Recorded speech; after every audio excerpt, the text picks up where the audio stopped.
আজ তুমি ঝোপের ভাইকে খুঁজবে। সে কি শুধু বনে থাকে? না, আড়াল পেলেই সে থাকে। আজ আমি খুব মন দিয়ে শুনব। চেহারা দেখে ভুল করা চলবে না। এই পথটা বেশ রহস্যময় লাগছে।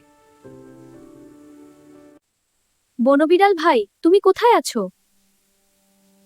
তুমি কি আমায় দেখছো এখন? তুমি তো দেখতে আমাদেরই মতো, যেন বাদামি বিড়াল। দেখতে কাছাকাছি হলেও আমরা আলাদা। বুঝতে একটু সময় লাগে। এই ছোট্টগুলো তোমার বাচ্চা? দারুণ দেখতে। চলো, তোমাকে আমার ঘর দেখাই। বাইরে থেকে তো কিছুই বোঝা যায় না।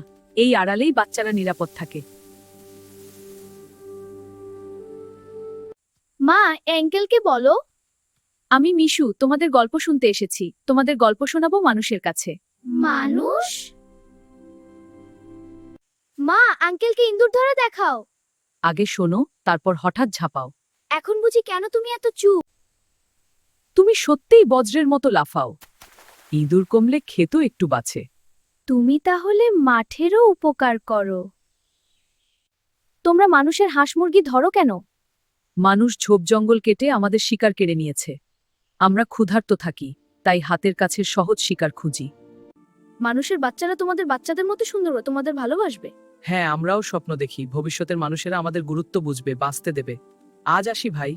Uncle bye. তাহলে আজ তুই কি শিখলি? বনবিড়াল শুধু বনে নয়, ঝোপের আড়ালেও থাকে।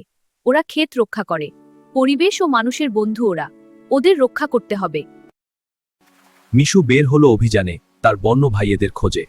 সে জানবে তাদের গল্প, যারা বনে, ঝোপ জঙ্গলে, জলাভূমিতে, পাহাড়ে থাকে। Eagle's Den Montessori School.